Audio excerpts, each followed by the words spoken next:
Hey guys, welcome back. Go ahead and dim the lights, find a comfortable spot, and maybe grab a blanket. Tonight we're going to wander into the woods, metaphorically of course, and look at the lives of the frontiersmen. These were people who decided that civilization was a bit too crowded and decided to live in places where a stubbed toe could literally be a death sentence.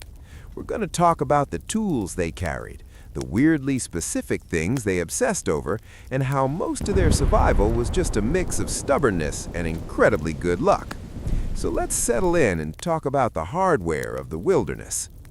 To start, we have to talk about the long rifle. Now, if you're imagining a sleek, tactical piece of equipment, you're going to be disappointed. These things were essentially 5-foot-long iron pipes attached to a piece of wood, usually curly maple, because even in the middle of nowhere, style apparently mattered. The frontiersman treated his rifle better than his own family, mostly because the rifle didn't complain about the cold or eat his rations. It was a finicky, temperamental tool. You had to measure the powder just right, wrap the lead ball in a greasy patch of linen, and pray to whatever deity you favored that the flint actually produced a spark. If it was raining, well, you were basically carrying a very expensive walking stick.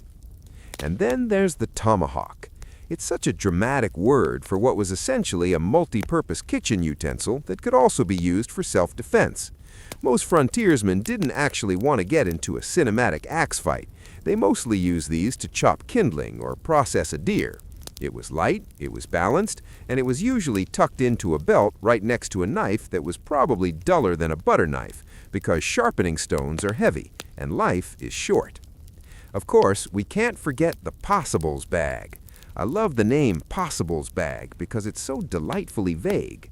It's the 18th century equivalent of that one junk drawer in your kitchen, but instead of old batteries and soy sauce packets, it held everything you might possibly need to stay alive. We're talking about extra flints, a mold for casting lead bullets, some tobacco, because dying of scurvy is better with a nicotine habit, and maybe a small tin of bear grease. Bear grease was the duct tape of the frontier. You put it on your boots, you put it on your rifle, and if you were feeling particularly desperate, you put it in your hair. It smelled exactly as pleasant as you're imagining. Let's float over to the concept of fire making. Today, we have lighters. They had the Strike-A-Light kit. This was a little tin containing a piece of high-carbon steel, a sharp piece of flint, and char cloth, which is basically scorched linen. You would spend 20 minutes hunched over in the damp leaves, striking the steel against the flint, hoping a single tiny spark would land on the cloth. It was a slow, meditative process that usually ended with a lot of cursing, but eventually you'd have a fire. And once you had that fire, you could cook your salt pork, which was basically just a block of salt that had once been near a pig. Speaking of salt, that was perhaps the most underrated tool of all. If a frontiersman ran out of salt, he was having a very bad month. It wasn't just for flavor, it was his only way to stop his food from turning into a science experiment. They would carry small horns filled with it, guarding it more closely than their gold. Because you can't eat gold, and gold doesn't make a lean piece of stringy elk meat taste like anything other than sadness. The weary wardrobe and questionable cures. All right, let's drift further into the fascinatingly uncomfortable world of the frontiersman. Having armed himself with his long rifle, his trusty tomahawk, and a bag full of possibles, our intrepid, or perhaps just ill-advised, individual still needed to contend with the elements. And this brings us to the surprisingly elaborate yet utterly practical topic of clothing. Now forget your image of a rugged individual striding confidently in perfectly tailored buckskin. The reality was far more utilitarian. Most frontiersmen relied heavily on deerskin, specifically buckskin, which sounds very romantic until you realize it's incredibly difficult to work with, shrinks dramatically when wet, and stiffens like a board when it dries. Imagine trying to run from a bear in a suit of armor made of cardboard. That was the buckskin experience. Their primary garment was often a hunting shirt, which wasn't really a shirt in the modern sense. It was more like a loose tunic, often made of linen or coarse wool, with a cape-like collar that could be pulled up to protect the neck from sun or bugs. Sometimes it had fringe, because even when you're wrestling with nature, a little flair never hurts, apparently. Underneath, if they were lucky, they'd have a simple linen shirt. Layering was key, not for fashion, but because you could sweat through one layer and still have another for warmth, or, more likely, to provide a thin barrier between your skin and the swarms of biting insects that were undoubtedly having a party at your expense. For their lower half, it was often leggings, again usually buckskin. These weren't tight-fitting pants, but more like chaps, protecting the legs from briars and brambles, and frankly making walking through dense undergrowth slightly less agonizing. Imagine having to sew these yourself, by hand, with sinew as thread, after a long day of trying not to get eaten by something. It makes you appreciate modern textiles, doesn't it? And then the footwear, the moccasin. It's romanticized as this iconic piece of frontier gear, but let's be honest, it was basically a glorified sock made of deer hide. Wonderful for silent stalking, absolutely terrible for stepping on anything sharp or walking in wet conditions. They provided almost no support, no waterproofing, and if you accidentally stepped in a puddle, you might as well have been wearing sponges. They wore out incredibly quickly, meaning our frontiersman was constantly needing to make new ones. It was a never-ending cycle of skinning, tanning, and sewing, all just to keep a slightly less perforated piece of animal hide on his foot. The alternative? Boots, which were incredibly expensive, heavy, and difficult to repair in the wild. So moccasins it was, with all their soggy, puncture-prone glory. Now, having established that our frontiersman was likely damp, itchy, and constantly needing new shoes, let's talk about what happened when things went wrong, because of course they always did. This brings us to the rather gruesome and frequently ineffective world of frontier medicine. If you got sick out in the wilderness, your options were pretty limited. Your primary doctor was yourself, or perhaps a slightly older, equally uninformed fellow frontiersman. There were no pharmacies, no sterile environments, just a desperate hope that whatever herbal remedy you brewed from local plants wouldn't kill you faster than the disease itself. A common ailment, given the rough terrain and constant manual labor, was broken bones. There was no x-ray, no cast. If you broke an arm or leg, you would try to set it yourself, or have a friend attempt a rather brutal realignment. Then you'd splint it with whatever pieces of wood were handy, wrap it tightly with cloth, and hope for the best. Infection was rampant, and a simple fracture could easily turn into a limb-threatening or even life-threatening ordeal. Imagine the pain, the stoicism required, or more likely, the incessant low-level moaning. Gunshot wounds were unsurprisingly a frequent visitor to the frontier. If you got shot and didn't die immediately, the first order of business was to try and get the bullet out. Without proper instruments, this often involved digging around in the wound with a knife or even your fingers in an attempt to dislodge the lead. If you managed that, then came the challenge of stopping the bleeding and preventing infection. They would often cauterize wounds with a hot iron, which, while effective at stopping bleeding, also created a perfect environment for infection to fester beneath the seared surface. And then there were the more insidious threats, snake bites and fevers. For snake bites, the common wisdom was often to cut open the wound and try to suck out the venom. This, of course, often just introduced more bacteria into the wound and did little to counteract the venom. It was more theatrical than effective. Fevers, often caused by malaria or other unknown pathogens, were treated with bark from cinchona trees, which contains quinine, if they could find it. Otherwise, it was just a lot of sweating, shivering, and hoping your body could fight it off. Many didn't. So when we talk about survival tools, we're not just talking about rifles and axes. We're talking about the incredible resilience, the grim determination, and frankly, the sheer luck it took to simply exist in such unforgiving conditions. Their clothes were a constant battle against the elements, and their medicine was often as dangerous as the ailment itself. It paints a picture, doesn't it? Not of glamorous adventurers, but tough, often suffering individuals just trying to make it to another sunrise. The Culinary Struggle and the Art of Not Starving. If you're still awake, I'm almost offended, but mostly I'm impressed. We've covered the damp clothes and the terrifying medical DIY, so let's turn our attention to the stomach. Because as it turns out, wandering through the endless green cathedrals of the frontier makes a person incredibly hungry. And in a world without a single convenience store for 300 miles, dinner was never a guarantee. It was an ongoing, often frustrating negotiation with nature, a negotiation that nature frequently won. When we think of frontier food, we often imagine a succulent venison roast turning slowly over a picturesque fire. And sure, that happened on the good days, but the good days were rare. Most of the time, the frontiersman's diet was a repetitive, grueling cycle of salt pork, cornmeal, and desperation. Let's start with salt pork. This was the ultimate survival fuel. It wasn't bacon in the way we think of it today. It was essentially blocks of pig fat that had been cured in so much salt that it could probably survive a nuclear winter. To eat it, you had to boil it, often multiple times, just to make its salt content low enough that your heart didn't immediately stop. It was greasy, it was chewy, and it tasted like a briny ocean wave hitting a farmyard.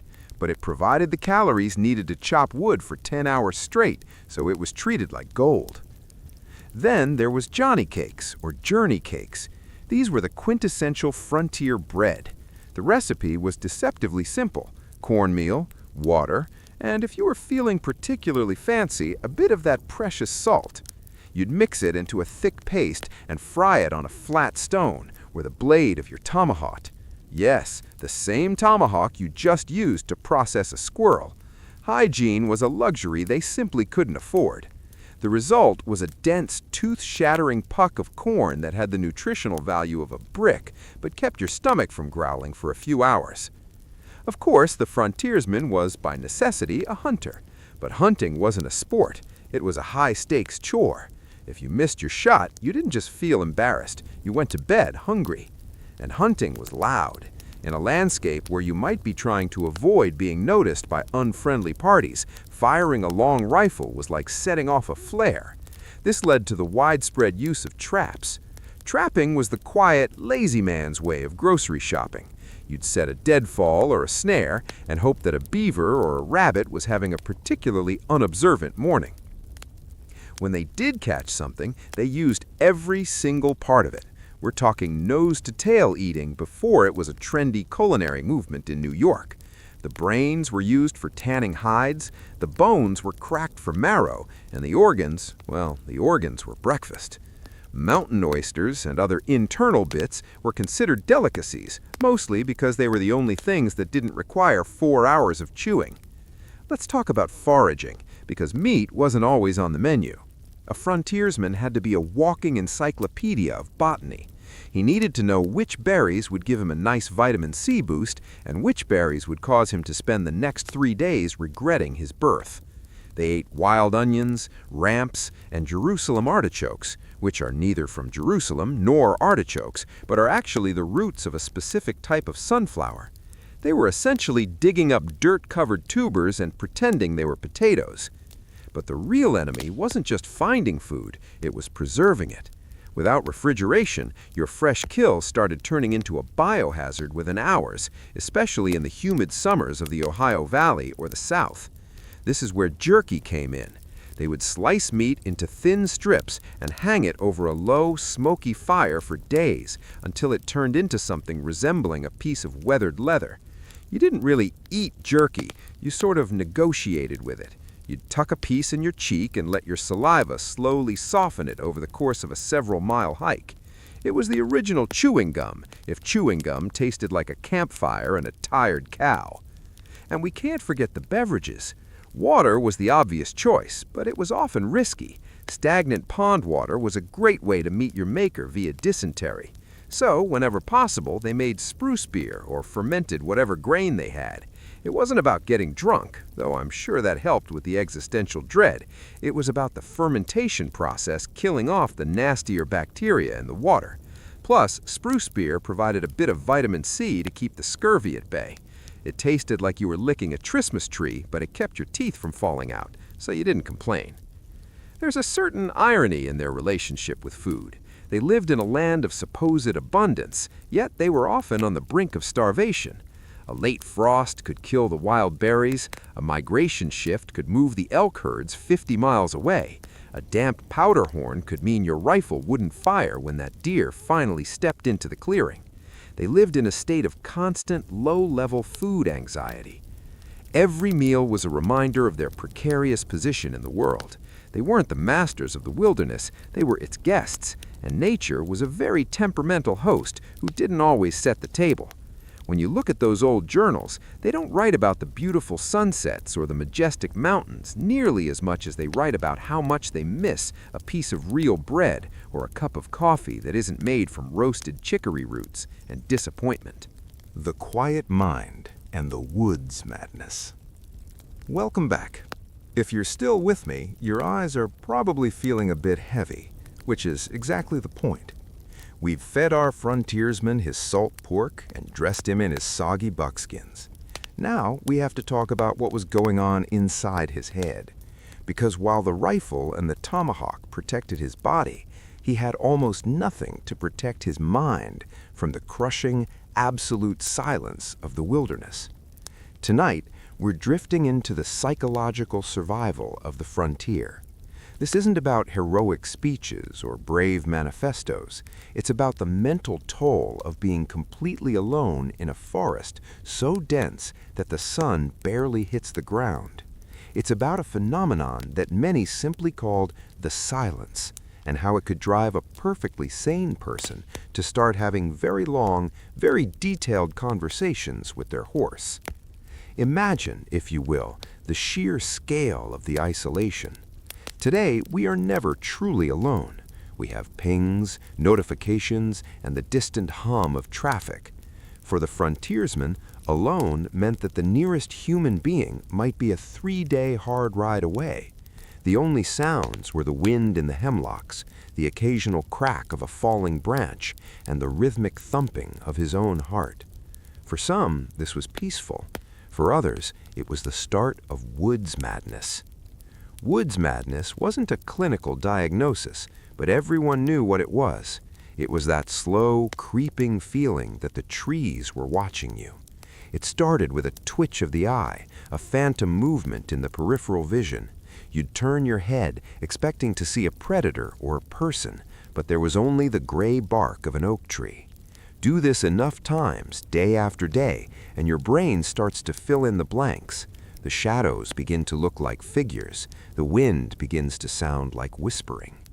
To combat this, frontiersmen developed some rather eccentric habits. They became incredibly superstitious.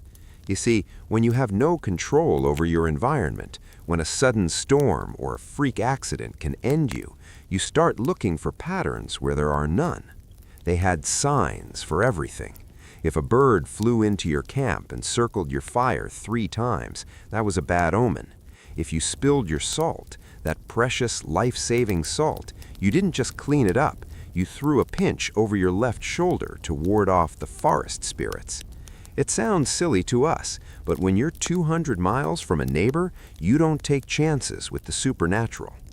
And then there was the talking. Most frontiersmen talked to themselves, constantly. They would narrate their day out loud just to keep the sound of a human voice in their ears. All right, now we're going to clean the rifle. Yes, we are. Good rifle. Then we'll see about that fire. It was a way to anchor themselves to reality. If they stopped talking, the silence might swallow them whole. Let's float over to the concept of frontier time. When you're alone in the woods, time loses its edges. There are no clocks, no Sundays, no holidays. There is only light and dark, warm and cold. A man could lose track of what month it was, or even what year. They would often keep notch sticks, carving a small line into a piece of wood every morning, just to maintain a sense of history. If they lost their stick, they lost their place in the world. It was a strange, floating existence where you were untethered from the rest of humanity.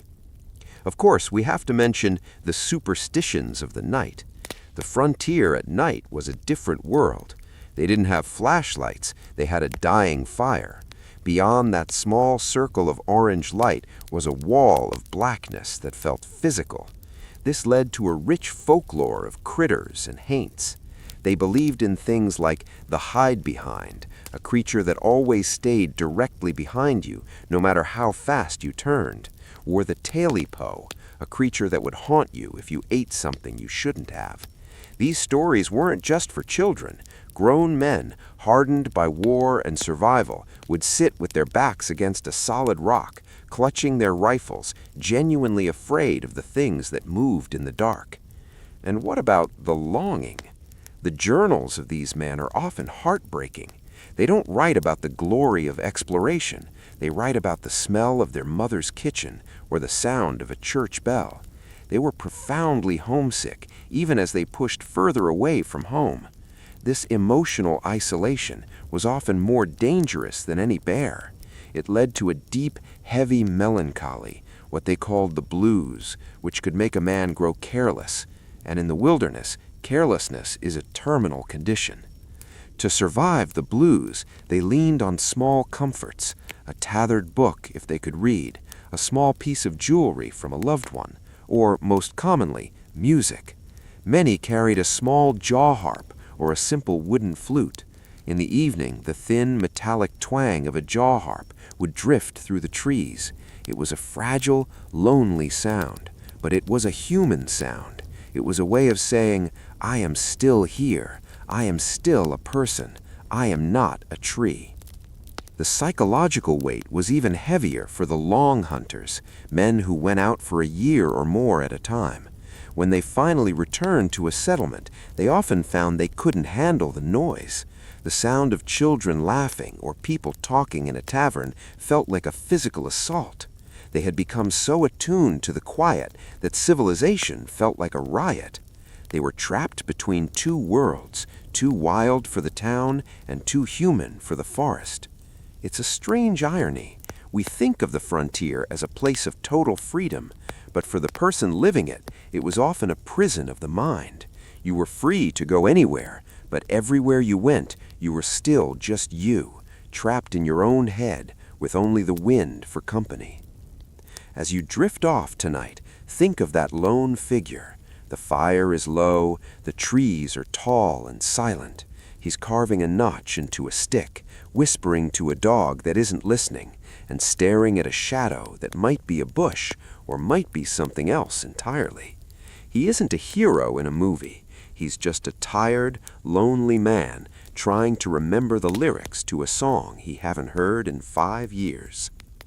The silence of the frontier is still out there in the gaps between the stars and the quiet moments of the night.